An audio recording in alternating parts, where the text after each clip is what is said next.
Battle League is open to all leagues now, but you know me, I like Master League. I'm just going to do a bit more of that with that very meta lineup I've grown quite fond of. What can I say? I really like Giratina. I probably will be doing some Great League and Ultra League. Great League would be kind of nice, like a warm-up, you know? But for now, I'm just doing some sets, probably just in Master League. We'll see. First opponent is Gwerty. So like before, I am leading Giratina. I'm a little nervous because I've been running into a lot of Giratina leads, and I don't know.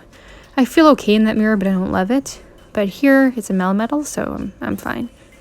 I do want to keep an eye on my HP, of course. I can't just, like, win this with no shields, because those rock slides add up.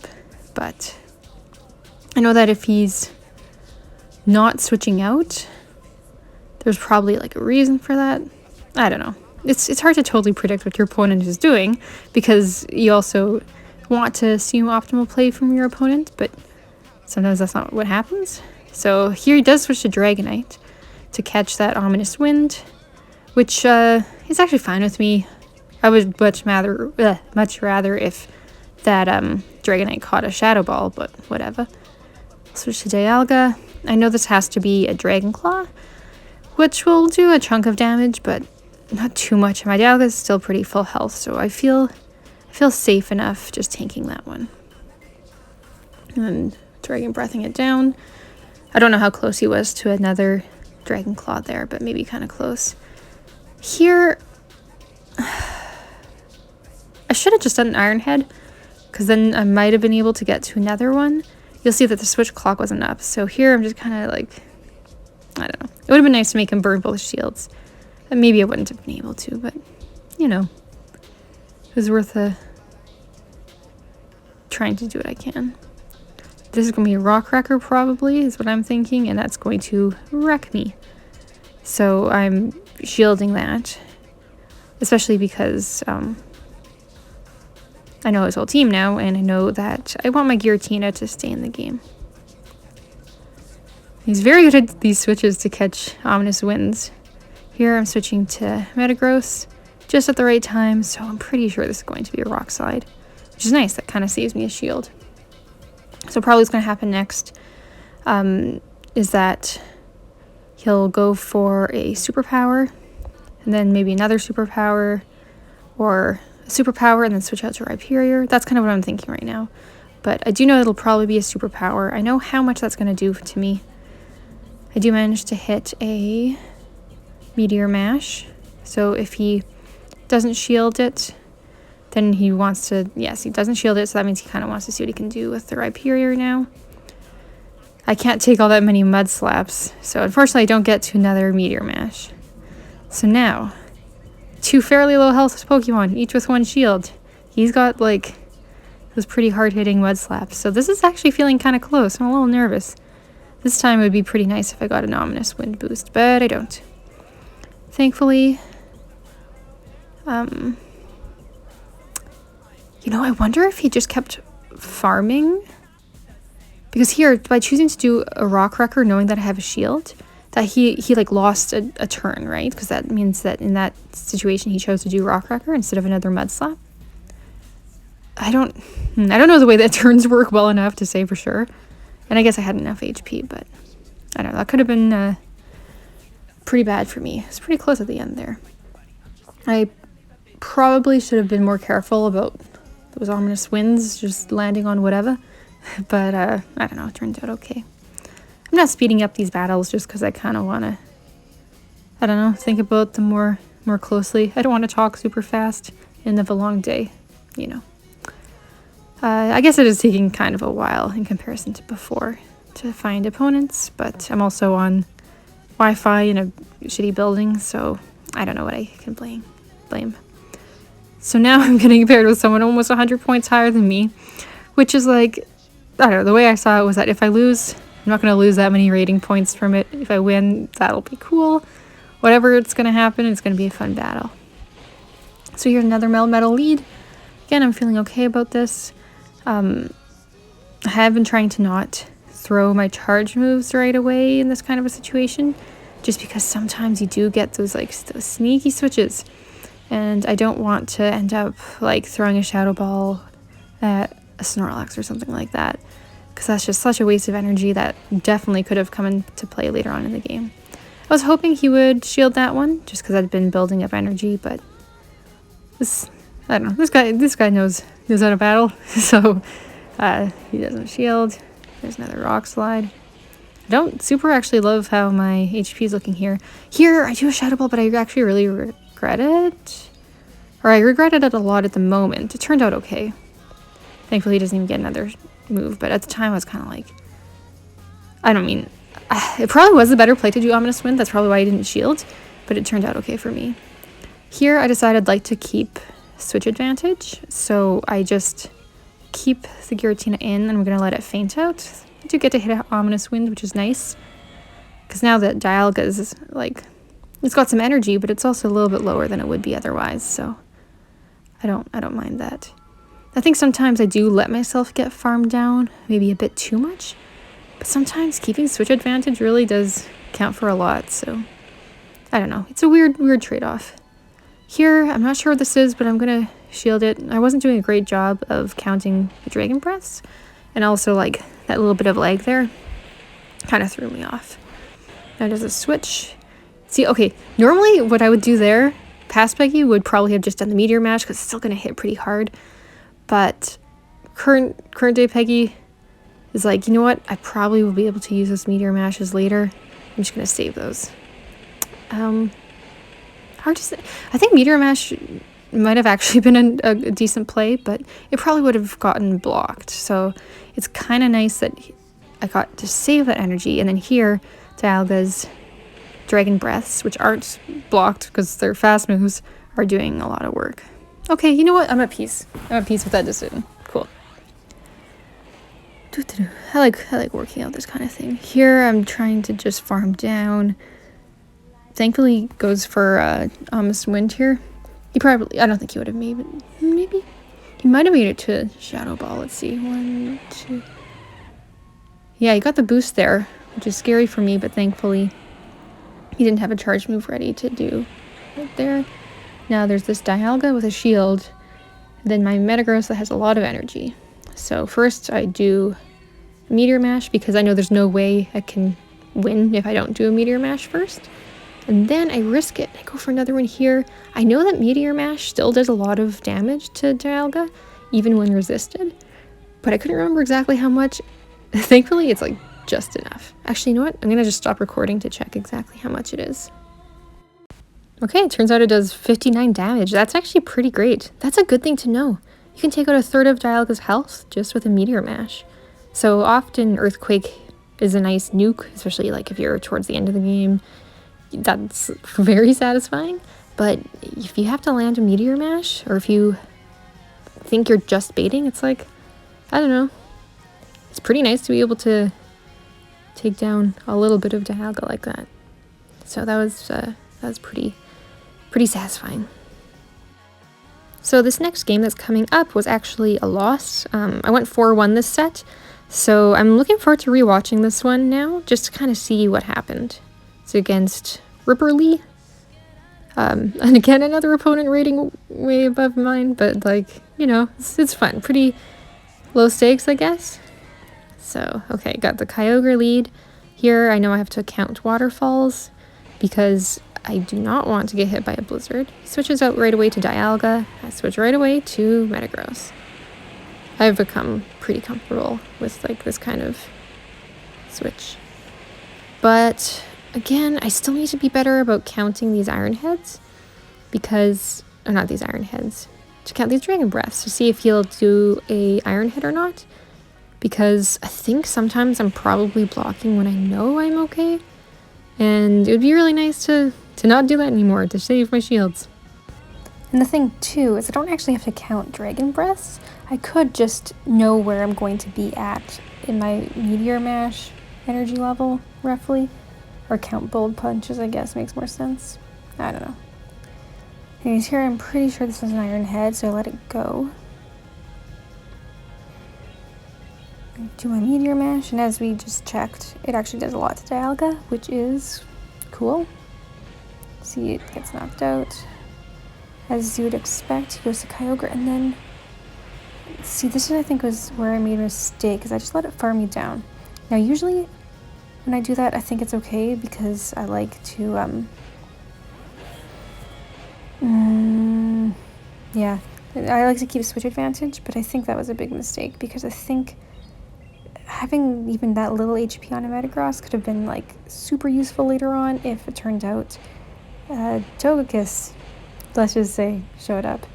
And even if it was something like a Giratina, if I just switched to Giratina right away, I would still have my Dialga good. I don't know. I think that just would have made way more sense. Yeah, so here now there's a Togekiss, and I've got Giratina and Dialga to go up against it, and he's got shields, so it's looking pretty bad for me. Yeah, 2 shields, I'm not going to be able to take that down.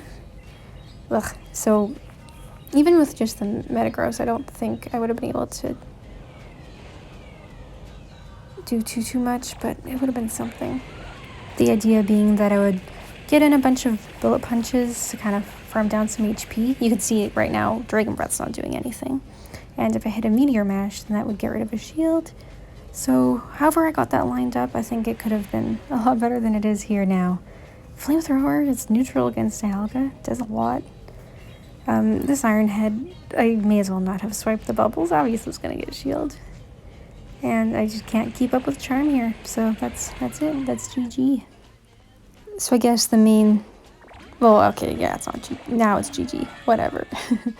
The main takeaway with that one, I think, was that even though I do like to keep switch advantage, I should keep in mind that, like, when, I don't know, that the value of that amount of HP on the Metagross, I think, was enough that it was not worth losing it for switch advantage, especially when I know that Kyogre is going to be working towards a Blizzard. Anyways, this game starts off with the Giratina Mirror. Yeah, I guess not too much to say about this. Usually I charge up to a Shadow Ball, and I used to sometimes just do a Shadow Ball, but people have been shielding. So now I usually just do the Ominous Wind. Gets blocked.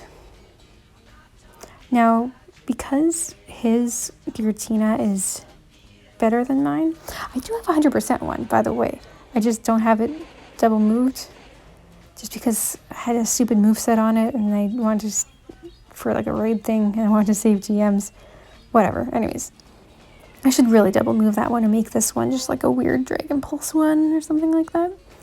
But my policy usually is that if they have the better one in a mirror, I will kind of just like let mine go and bring in my actual counter. So here, I actually feel pretty great because I have a Dialga and a Metagross and 2 shields. So that's pretty good. That's pretty good, I would say. So let's see what he brings in. Thankfully, I was able to farm this down. I didn't have another charge move come at me. It takes a while for him to bring something new in. Not sure why. There's no switch clock to wait out. Maybe this is just habit for him. Who knows? That's Melmetal, which obviously is not the best for me. So I decided to just hit a Draco Meteor and run. I would really rather not use both of my shields on Melmetal. And I know he already uses Giratina, so I didn't think there would be an actual Metagross counter in the back.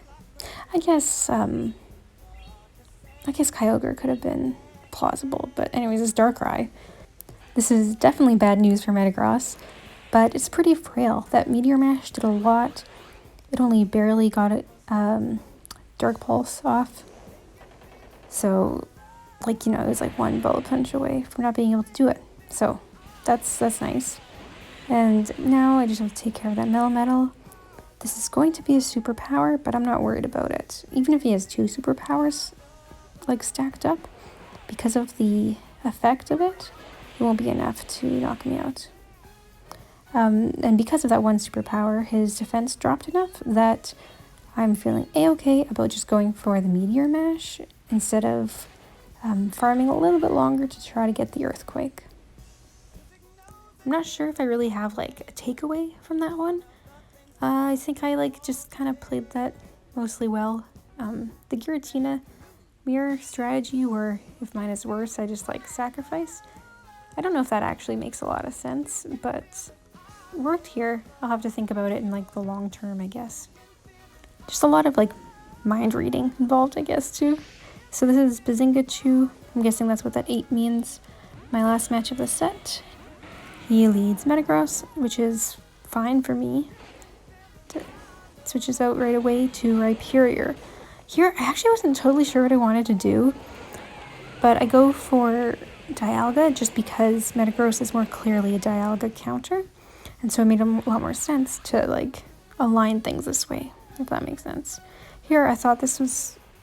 Oh, actually, I don't know. I thought that might have been an Earthquake, but maybe it was too early. I don't know my Mud Slaps that well, or my move count, but I'll have to work on that, especially if Rhyperior becomes particularly popular. Because like it's good to know whether or not I should bother shielding something. Ugh. Yeah, so I had an Iron Head ready here basically, but I'm just gonna let it go because I've got my Giratina. Now here I was considering farming down, but I don't know, those Mudslaps hurt enough, and it would be nice getting a boost. So I just use the Ominous Wind. And then it is my worst enemy, Snorlax, that comes in. I switch, but kind of desperately, I guess. And he's got a Metagross. So now I've got a Mirror. Gotta decide what I want to do. I just go straight for the Earthquake because I think it's more... I don't know. I feel like this is the kind of situation where he would think I would bait, or maybe he just wanted... No, he probably just wanted to save his shield for the Snorlax, because that's what's most important here, is that he can get the Snorlax to just, like, wall Giratina. I block a Body Slam, but, I mean, what can I do? I mean, what I can do is count licks better, but I'm working on it. Obviously, he blocks that Meteor Mash. And here, I'm so happy I managed to get to another Meteor Mash before he got to Charge Move. Although from the Snorlax animation, it looked like it was about to use some move. Right? So it doesn't let me switch out because the Snorlax is going to do something. In my head, I'm like really hoping it's a Body Slam, just so I could switch out maybe, but no, it's an Earthquake. But my Giratina actually has a lot of health, and just for the fun of it, I go for the Shadow Ball here. I actually think the Ominous Wind might not have been enough, but there's just something super satisfying about being a Giratina and taking out a Snorlax with a Shadow Ball. I don't know. It's, yeah, that was fun. I don't know. Cool, so that was the set. Overall, some fun battles. I enjoyed it. Thanks to my opponents for keeping me on my toes or destroying me as applicable. So I'm not sure for the rest of Go Battle League what I want to do. I do like Masters. I just really like using Giratina, but it could also be fun to kind of like warm up for Great League, you know, to like run a bunch of teams. I'm already rank 10, so like if it doesn't go well, it's not a big deal. So that when season 1 starts, I can start real strong. So, oh yeah, here I'm just, I don't know, for some reason I've been recording the part. Yeah, I really jumped up a lot from that set, so that felt pretty cool. So, that was neat. Oh, and this was actually a battle that I just did like half an hour ago. I don't think the losses in that set were particularly instructive, but this game was kind of a fun one, I guess. I don't know. I'm going to post this, is the point. I'm not going to post all of them. I'll post this. I do like actually posting losses because I've just really enjoyed trying to figure out what I did wrong. Because, like, it's frustrating and I want to do better. So this is actually going to be a good example of that strategy again, with, like, when I lose the lead, I'm just going to let it go. Because my Dialga is not best buddy. And theirs is. So here, I'm just going to let this go. I know it's going to be an Iron Head because in this mirror, we both have the same energy. And I just go straight for this Draco Meteor because why not, you know? I'm not going to be able to do 2 Iron Heads. If he shields it, my nerf... Oh, see, that's the thing, is he didn't. Anyways, he doesn't shield it, so that feels pretty cool. So I kind of came out of the lead with a win. Of course, I don't have much HP, but here it's about winning shield advantage. Now, the fact that Giratina is up next isn't great. Oh, yeah, I guess I should mention that I switched up my team just because I'd been seeing a lot of Giratina leads, and then also Togekiss leads, so I was like, okay, maybe I'll use Dialga in the lead instead of Giratina. That's what's going on there. So now we have another mirror with these 2 guys, and even though I did chip away at his Giratina a little bit, he got to build up some energy. So it's kind of a weird trade-off, and I was actually really worried about this one just in terms of like, maybe the fact that he got a couple of Shadow Claws in, it means that I'm just, it's like, it's over for me. Thankfully, I guessed that one is a Shadow Ball correctly. And I go for another Ominous Wind. Basically, at this point, I'm just going to try to see how many Ominous Winds I can hit just to... Oh, see, and in this one I get the boost, which is a nice bonus. That means my Shadow Claws are doing more. It means that I might be able to tank things I wouldn't otherwise. And here, that happens. I'm pretty sure that Shadow Ball totally would have knocked me out otherwise. So here, I guess... No, I didn't have enough HP. I wasn't going to keep, like, farming, even with the boost. The reason I switched there instead of just letting the Giratina get farmed is because what if at the very end the Melmetal has like 1 HP and manages to knock me out, but then my Giratina comes in and Shadow Claws it, you know, that kind of scenario. He's doing some superpowers to try to take me down, but I know this matchup well enough now, so I know I'm just going to be able to hit this Earthquake pretty soon and take out that Melmetal. Actually, I wonder, Meteor Mash might have been okay at this point. Actually, no. I don't know. I think going for the Earthquake made way more sense there. Actually, you know what? I'm going to look up how much damage Meteor Mash would do after 2 superpowers. 1 second. Okay, so I checked, and Meteor Mash would have only done 98, but Earthquake did like 249, which is way more than I needed. So, anyways, after this set, it was like 3-2. I'm at 35-28, which is crazy. I did not expect this. I'm going to keep going, keep having fun, and I hope everyone else is too.